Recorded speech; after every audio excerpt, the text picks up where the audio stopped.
Okay, we're going to begin by talking about counting. And like everything we do in mathematics, the whole idea here is we're going to take something we assume we know, something that's a basic idea, and make it as confusing as possible. In terms of this class, in terms of probability, we're going to use this in very special cases. There's going to be situations where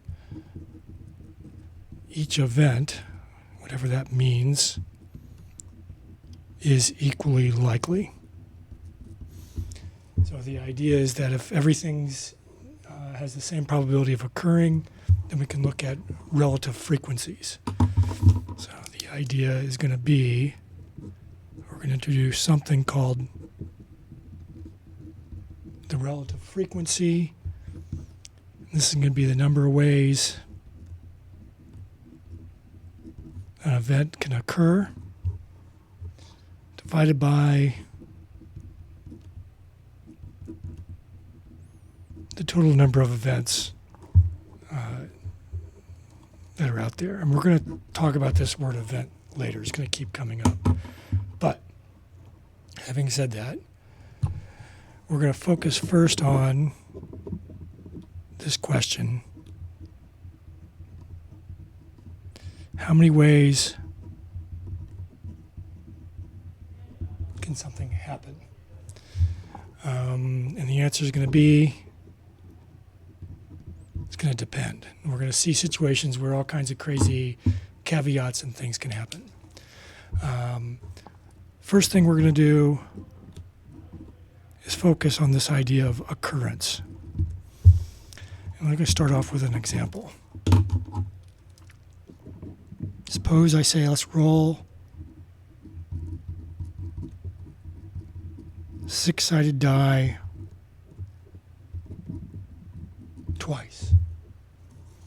Okay. So on the first roll, what we're going to record is whether or not the number we see is even or odd. And we're going to assume it's again, six-sided die. We're going to assume it's fair, and that each face has the numbers 1, 2, 3, 4, 5, 6 associated with them.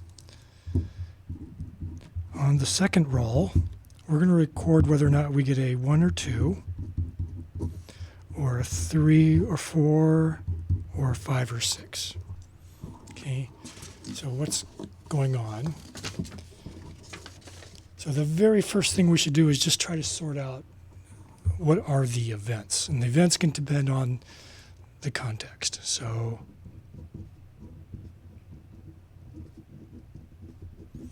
again, we're going to roll six-sided die twice.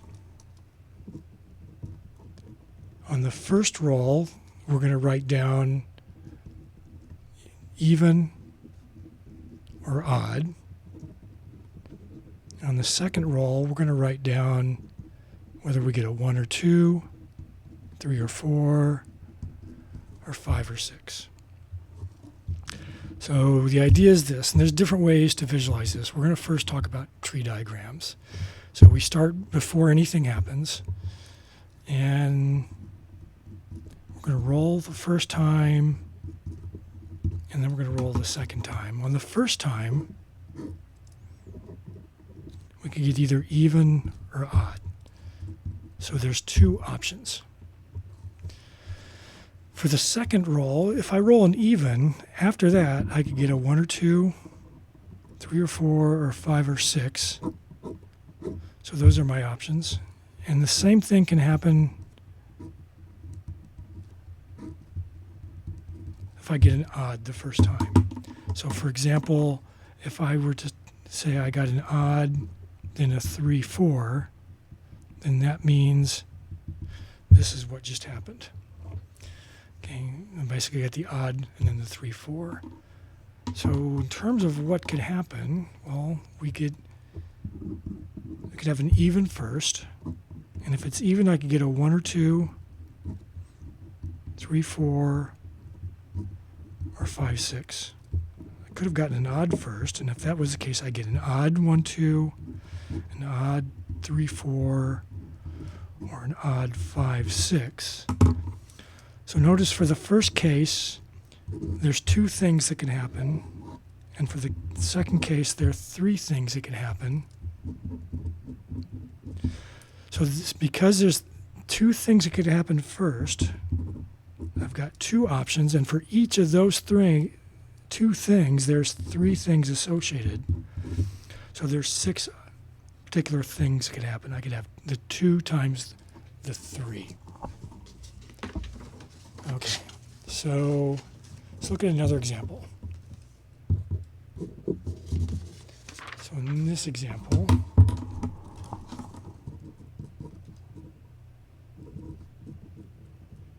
suppose I have 5 red marbles, and then I have 3 black marbles. And I'm going to pull one out,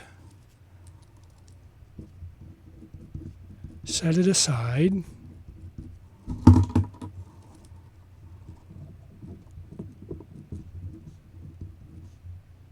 then I'm going to pull out a second one. I'm going to just assume this all happens completely at random. Each marble has the same probability of coming out.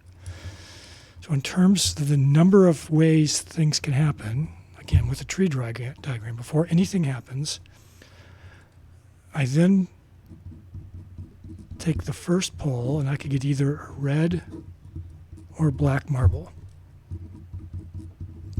The next time, if I pull out a red, the second time I take a pull, I could get either a red or black. And if I got a black first, I could then get a red or black.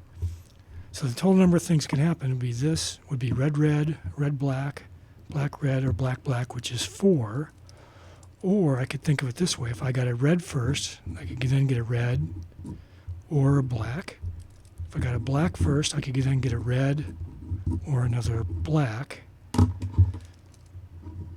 So let me do it this way. So there's 2 things that are going to happen for the first pull, 2 for the second pull. So the total number is going to be 2 times 2, or 4. And thinking of it this way, in the first pull, there's 2 things that can happen. For each of those, there's another 2 things that can happen. So I'm just going to multiply those things out. Now, one thing that's going to pop up later is that you could ask, is a red-black the same thing as a black-red? And the answer is going to be maybe. And it's going to depend on the context of the problem. So if the order doesn't matter, if I just ask you how many red did I pull out, then the answer is these are the same.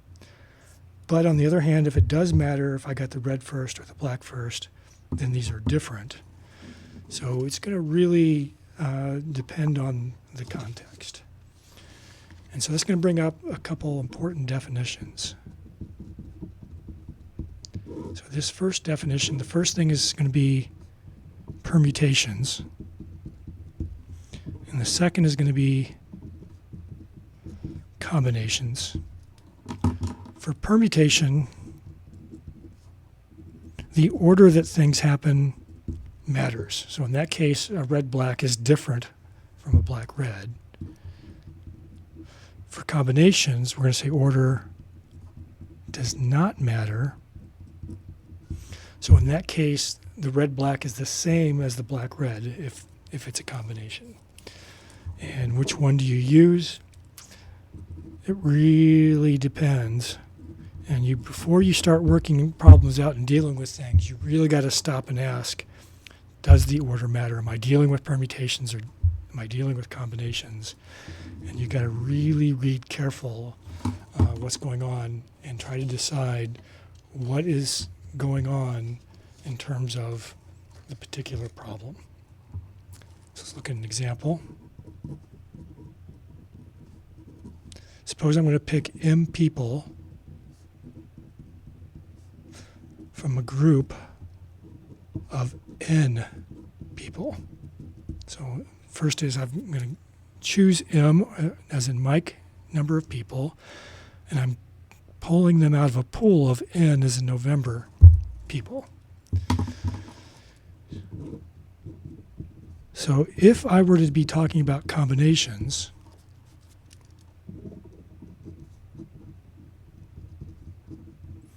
then that means each person has the same role, or their positions don't matter. If, on the other hand, we're talking about permutations, in that case, each person has an assigned role, and every role is different. Okay.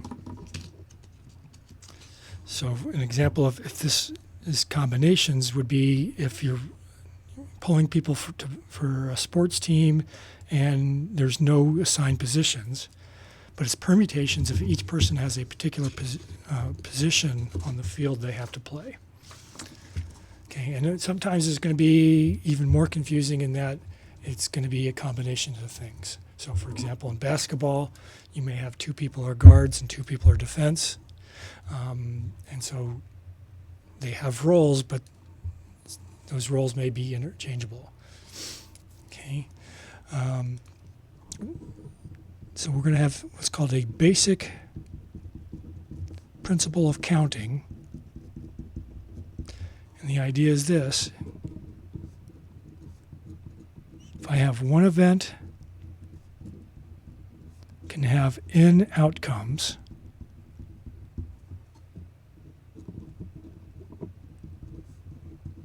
a second event can have m, as in Mike, outcomes.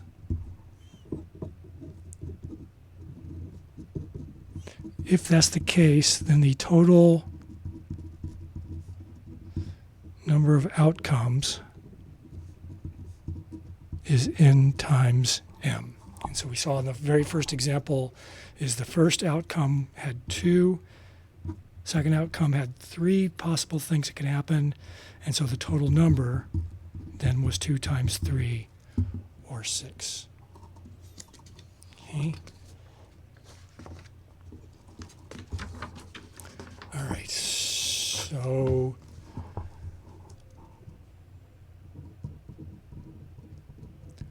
suppose we have n objects and we're going to pick 3. And let's suppose there is no replacement. So that's a shorthand way of saying I'm going to pick one object out, set it to the side, and then have fewer objects I'm picking from. I'm going to pick out from then a second time, set that to a side, and now my pool has even fewer objects. And I'm going to pick out another things. So what can happen? So initially I could pick out n different things. So initially I have n things that can happen. For any one of these events now, I could have, I'm picking from a group of n minus 1, so n minus 1 things could occur. So in terms of my first 2 picks, the total number of events is going to be n times n minus 1. And I can use this idea recursively now, because now I can go and look and say, let's look at one of these particular events. From here, I've picked one and I've picked another one. There's now a pool of n minus 2 objects. So for each and every one of these n times n minus 1 objects, or events, is now going to have n minus 2 options. So applying the principle of counting again, since I had n minus 1 times n events, I can now just multiply by the next. And that's the total number of events that could now occur is n times n minus 1 times n minus 2. And so this idea can be summed up in what's called the generalized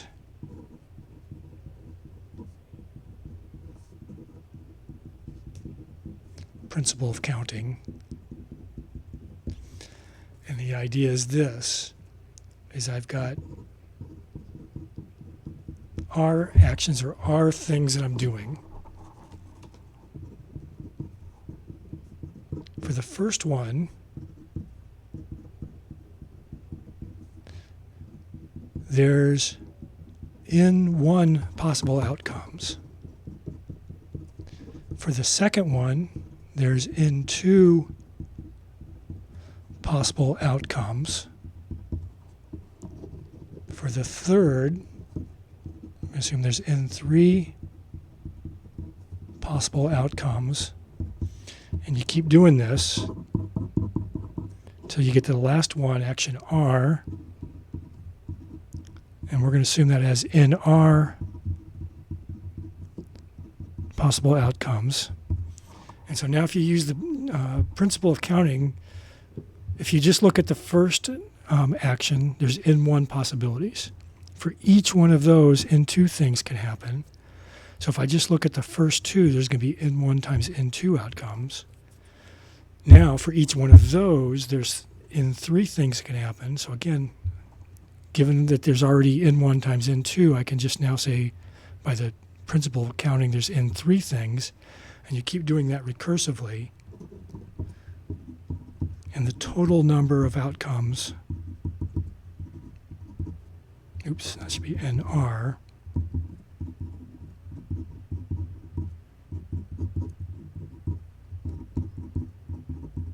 it's just going to be the product of N1, N2, N3 on out to N4. Okay. So for example,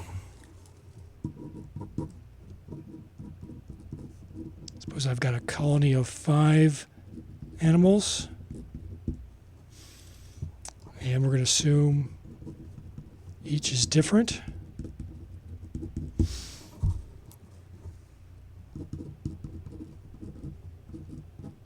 And I'm going to pick 3 without replacement. So I take one, and after I take the first one, there's 4 animals left. And I take a second, and after that, there's going to be 3 animals left.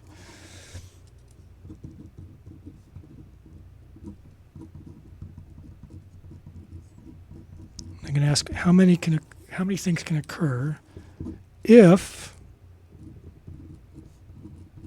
order does matter.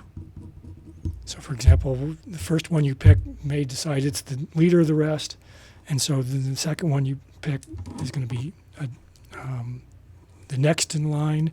If that's the case, we're going to have permutations. So we could have 1, 2, 3, 4, 5 different animals initially. After that, there's for each of these, there's going to be 4 options.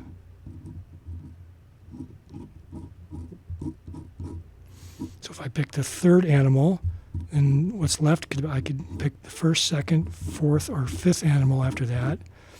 And then if I pick the fourth animal, then I can have 1, 2, 3, 5. And then fifth, I'm going to have 4 options there. So you can see this is already a huge mess. If I pick this second animal first and then the fourth animal second, then there's going to be 3 animals left. 3 animals left. So I would have animal 1, 2, or 5. 3. So there's going to be 3 options. So the total number then is going to be 5 for the first. Each one of those is going to have 4, and each one of those is going to be 3. So there's 60 things that could happen.